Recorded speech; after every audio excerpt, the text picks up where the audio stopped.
to go.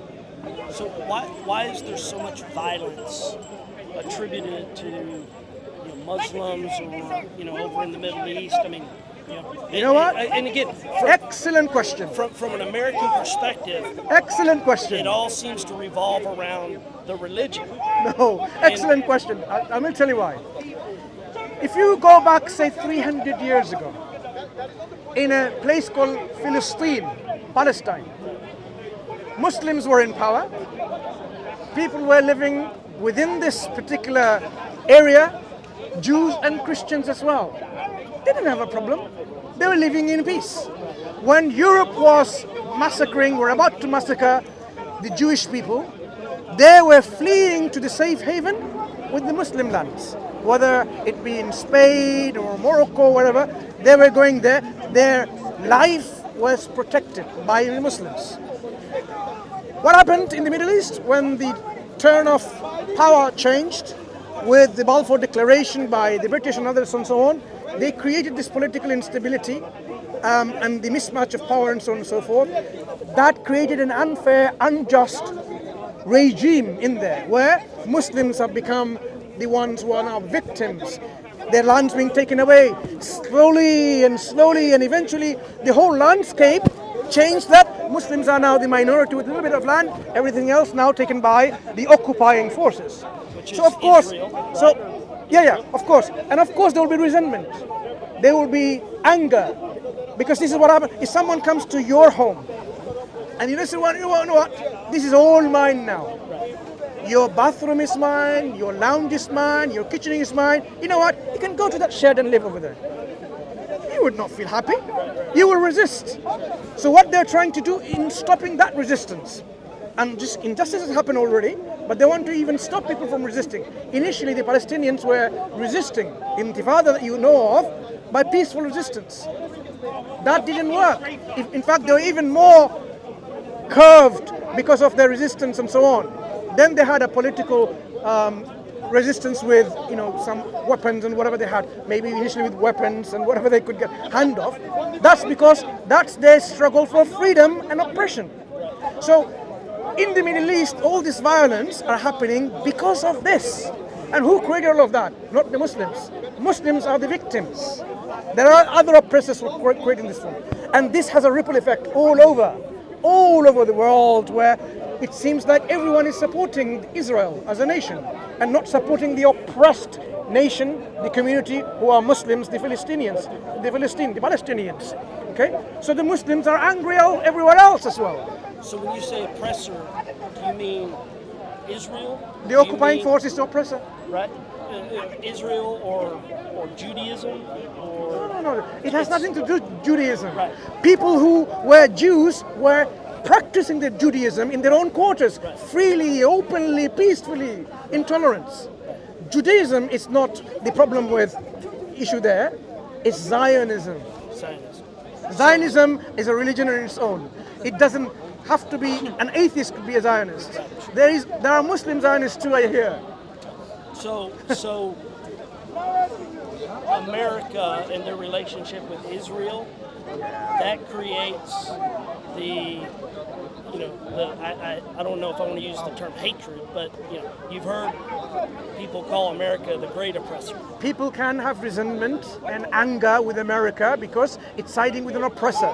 It's not only supporting the oppressor, it's facilitating the oppressor, it's safeguarding the oppressor, it's promoting the oppressor. So by doing so, when you glorify a terrorist, there's a law now that you are actually committing a crime because you are supporting, encouraging, promoting terrorism. America, with its support, is glorifying terrorism. So it's a criminal in the eyes of many people.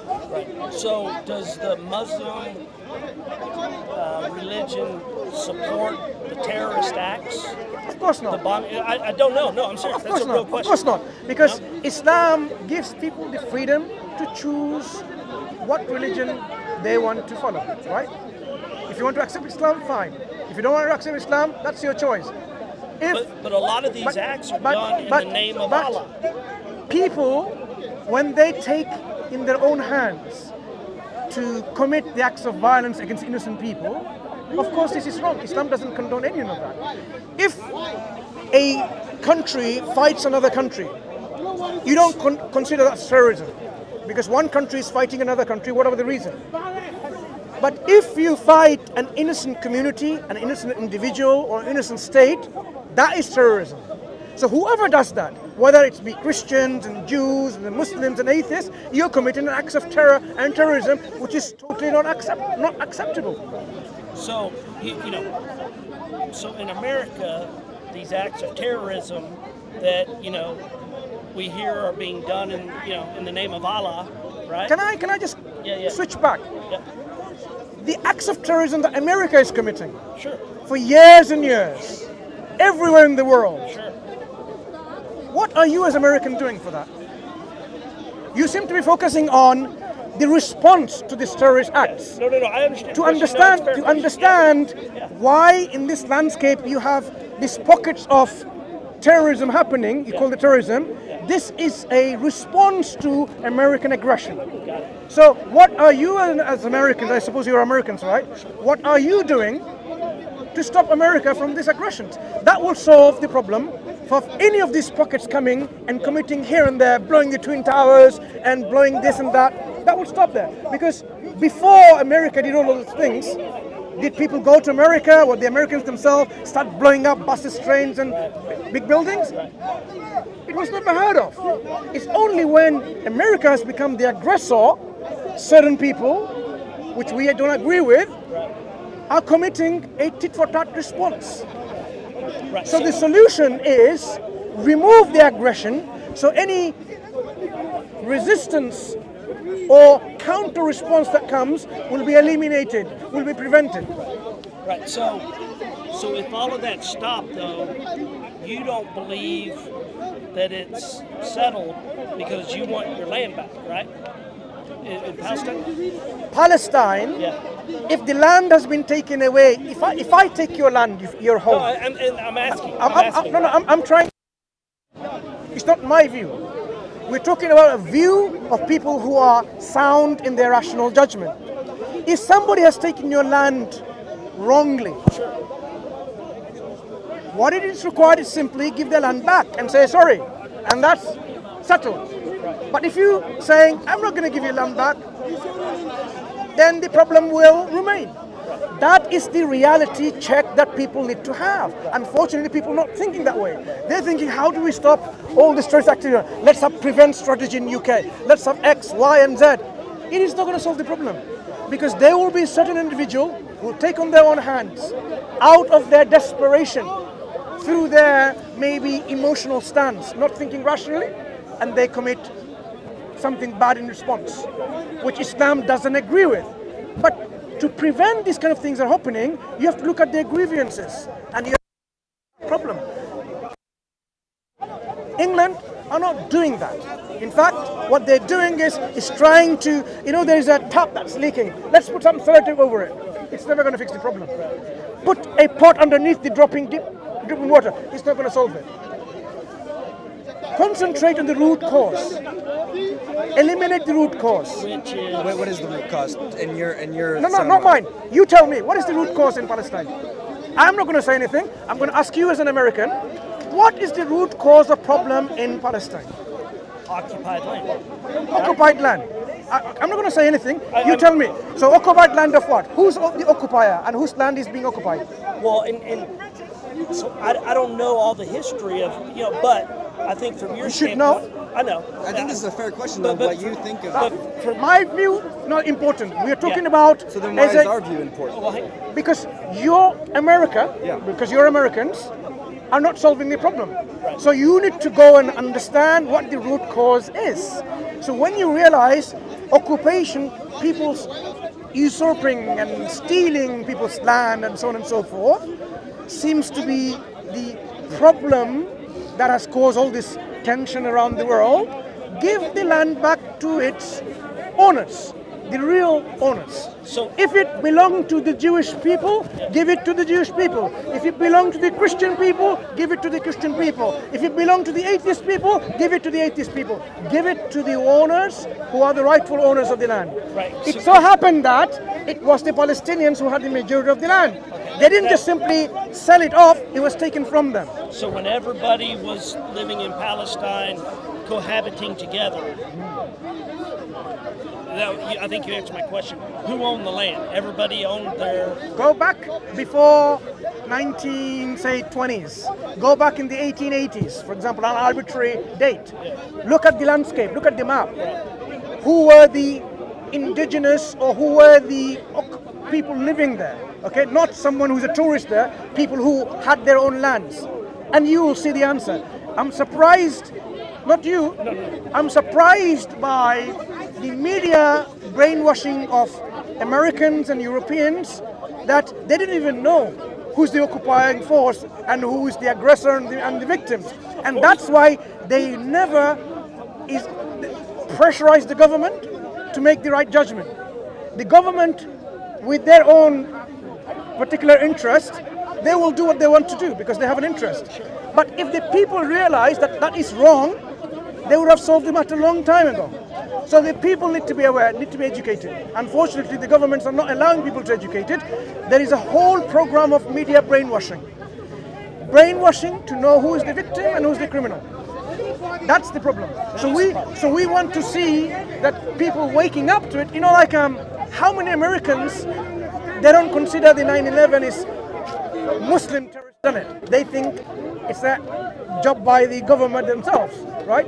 Many. The government calls them conspiracy theorists. Why are they thinking that way? Why are they conspiracy theorists? Is it because they love the Muslims? Of course not. Because the circumstances tells us something fishy going on. So these people are waking up.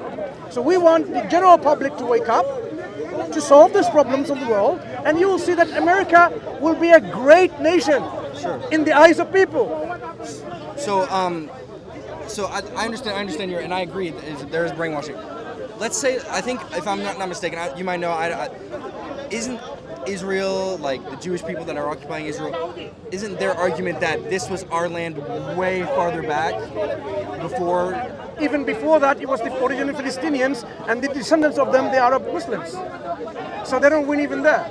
Okay, so Yeah. so what is their argument though? What is their like? No, the Zionists have many arguments. They think whole of Saudi Arabia is theirs. The Iraq and Saudi Arabia, part of Iran and so on. That's the Zionist, the world view in their landscape. They want it all. Who gave it to them? God has already guaranteed that this is your land. Of course, this is not your land. If that was your land, what happened to it? So lands come and go. But what the Muslims in Palestine are saying, you, with all your sanity today, you're not like a primitive individuals in the past where it's all about like, hunting, where you can hunt everything, not only animals and the people, and kill them all, loot everything, and it becomes yours. Now you're human beings. You understand and appreciate the differences, whether they're white or black or whatever. You want to live human beings. Right. So people's understanding is a bit more grounded on humanity compared to some other times. So they're saying you have devoured our land, taken it by force. Okay? We're not talking about million years ago, it wasn't even yours to begin with. Like America was not for Americans. It was indigenous people. Right. Give it back to them then. I agree. Right? We stole it from them. So the question is not about this. Question is the oppression that is committed in the last few hundred years. That's where the problem is. The solution like one-state model, two-state model, and so on, you can try all that mess. Unless you haven't addressed the grievance of the people, there is always going to be pockets of problems here and there. You cannot stop people. When injustice is being committed against any human being, sooner or later they will rise up. Some strong from them, emotional from them will rise up, and they might do something which is not good. That's why we need to really make people not have these grievances. So, why do I have the right to mock you and your mother and your wife and your father and so on and so forth? Why do I have the right to insult you? I don't. But this is what the society is doing now. It's like, you know what? You can mock your father, your mother, your prophet, your God, and so on and so forth. If you mock my parents, I will be angry. I would not be happy. I would say, what are you doing? What's wrong with you? If you mock my God, who I love more than my parents, I would be even more angrier. So this is what's happening in the society, people doing this. Why are they doing this? In the name of freedom? That's not how you bring people together. That's a division that you make. That's a division you're trying to make. If you want to unite, look, Quran says, do not insult even other gods, lest they insult Allah back. So even there are other false gods, we are told not to even insult them. You can disagree and say, they're not worthy of worship, but we have no right to mock and insult. Like, so wouldn't that be like, if you disagree with them, you say out loud, that God isn't real, our God is real. Couldn't that kind of be like an insult? Couldn't that be seen as an insult? What is an insult? It's to the person. The person can define it for themselves what an insult. There's no. No. You can't just define whether you're a So man what is or an insult? Look. The current trend is you can define whether you're a man or a woman. I mean, can I define? Okay, I'm actually a dragon trapped in a human body. No. Why not? Because that's not who you are. No. I am a dragon trapped. Hear the word, trapped in a human body. I am a female trapped in a male body. Okay. No. That's the trend, right? You know the trend. That's what people are trying to. All this LGBTQ business and so on. Sure. You and I may disagree that this doesn't work with us. It doesn't work with us. And to them, us disagreeing is an insult to them. Now, how can that be an insult? We are simply disagreeing. We don't think it's an insult, but they think it's an insult. That's what I'm saying. That's what I'm they saying. need to understand what insult is then. Well, and I think what he's saying That's what I'm saying. is They see it as an insult. We do So not. it's But not about they do. seeing. You need to understand what an insult is. Disagreement is not an insult. I can disagree with you on something, you can disagree with me on something. That doesn't mean I'm insulting you or you're insulting me. Sure. But I do think, to his point, that I can tell you as, you know, an even walking through London, right, that, you know, with so many people in the Middle East that, you know, it's like there's so much animosity because you're either white or American or whatever, right? And I think it's because, you know, something as simple as believing differently, right? Say the Middle Eastern people, if they do have this outlook about the American whites, that's a social conditioning created by the America themselves. So they're the ones to be blamed partly too, because they have created a social conditioning of a large number of people, if that is true, I'm taking your word for truth, and they have created this grievance within them. If they didn't have that condition, that will be removed. It's if, then this. This is the condition that's been created by the people themselves. So an insult is something that is derogatory.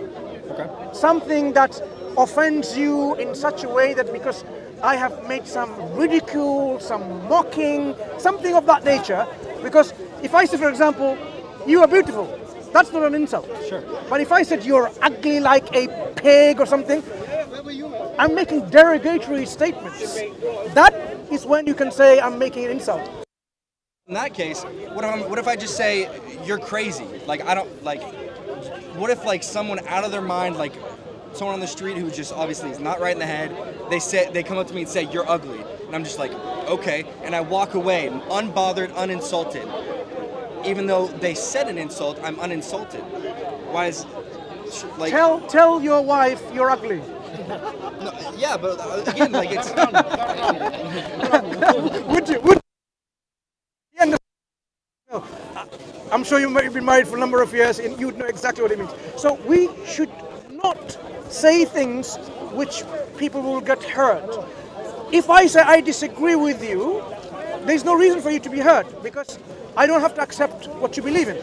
You don't have to accept what I believe in. But it doesn't mean I'm insulting you or you're insulting me. You have to make that distinction. But to disagree is kind of in a way to say I'm right and you're wrong because I believe something else than you believe. I'm right, you're wrong. That's not insult either. You can say I'm wrong, and I would not say it's an insult.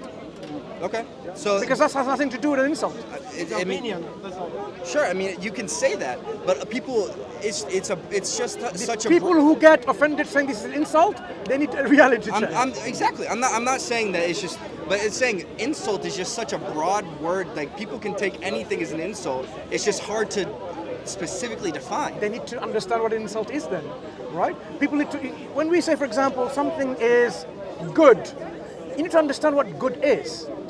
Because the good doesn't mean something that is smelling, foul. It has its own connotation conceptually. Right. The language that we're speaking, the words have meanings. Insult, what kind of meaning does it have? Good meaning in the dictionaries? No. That, oh, it's okay for me to be insulted? Everyone says, no, I don't want to be insulted. And they might, by today's convention, give legal right to people like, it's okay for you to insult others.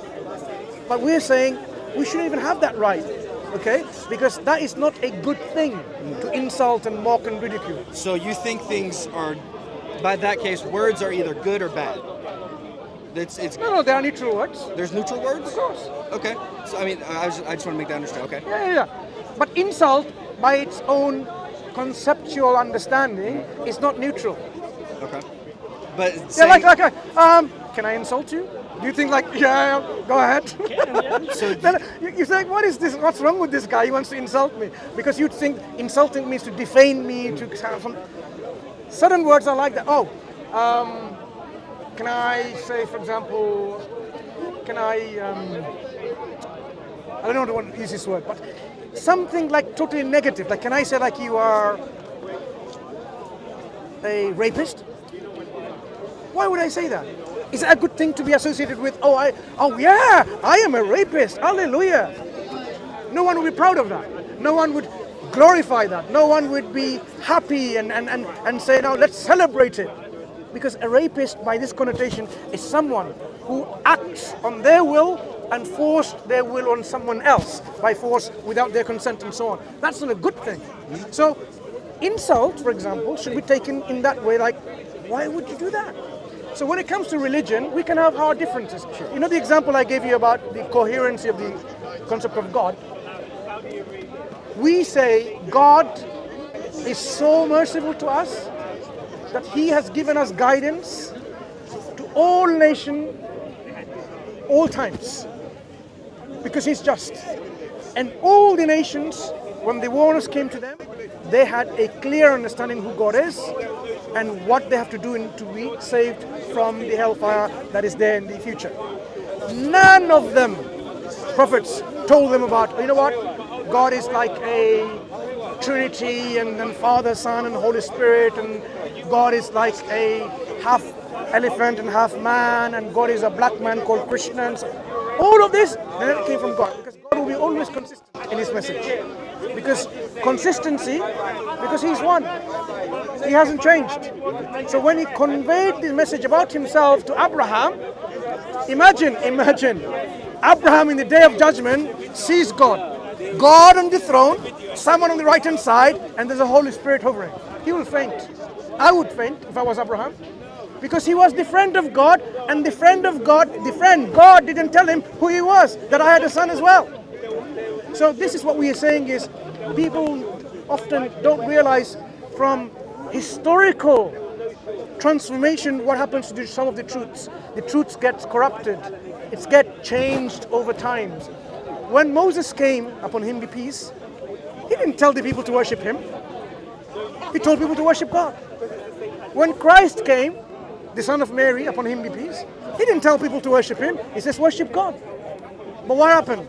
As time went, now I hear Christians saying worship God through Christ, worship Jesus, and so on and so forth, depending on who you speak to. The one who came to tell you to worship God, he himself has become the object of worship. What a change of turnover of, it's like, a tragedy what has happened to human history. Who said to worship God only, people are now worshiping him instead. So that's why we're saying is Christianity, in the Quran, they says they are dallin, they are into their misguidance. So to remove the misguidance, to come to the truth, is to understand God as consistently throughout history and explain about who he was. One and only God, not three in one. There's a difference between one 3 in 1, 2 in 1, 5 in 20, whatever. They're not equivalent. So Christians need to come back to the God of Jesus, the God of Moses, the God of Abraham. Then we will say, yes, you are now coming on the right track, and the next step is follow the final messenger. If you are a Jew, and the messenger prophet Jesus came, your next step as a Jew is to accept him as your prophet, as your messenger, and follow him so that you worship him according to what he has brought through laws God given to him. If you're a Christian, your next step is to know who the final messenger is, Prophet Muhammad sallallahu alaihi wasallam. You don't lose anything. You are now worshipping God as God, who God is in his reality. So this is what we're saying. Islam is that only acceptable ideology, the message, the religion, the way of life that is acceptable to God. The religion of Jesus, Abraham, Moses, Muhammad, peace be upon them all. We're inviting you to that. You're not losing anything to become a Muslim, you're gaining everything. And if we don't accept that, so Then we're a Christian and if we're you don't American, accept are that- we your enemy? You don't become my enemy because you don't accept something. If you don't accept Islam, I agree with you, but that's kind of what it you seems. will have your consequences with God in the hereafter. If you are living in an Islamic country, then you will be the non-Muslim citizen in an Islamic country. Back in the past where Islam was implemented, then you would have been the protected citizen in which your life, your honor, your dignity, your wealth, your religion will be protected. Yeah? But today, we don't have an Islamic country where Islam is implemented, and that's why somewhere, some places, the Christian minority may be oppressed. And I don't disagree with you that that might be the case in some places, because they're not implementing Islam. That's why people may get oppressed. Muslims are getting oppressed in the Muslim countries themselves, let alone the other minorities who are not Muslims. So what are the sect of Muslim where people are killed, right? For their beliefs. I mean, right? You have no right to kill someone for their belief, just because they have a different what belief, are right? those? They claim to be Muslim. They claim to follow Allah. Well, the KKK claim to be Christians, Right. and the Lord's Resistance Army claim to Right. It's No, where is a it? question. I don't Someone had the bag. They are. Where did you leave it? Someone took it from me. Oh, then somebody must be a Muslim. I hope so. Support those. I hope someone is Muslim. You don't just give to anyone. Our scholars have been vocal against it in the early 90s against people like that. But some of the West suddenly turned a blind eye to it. Eh?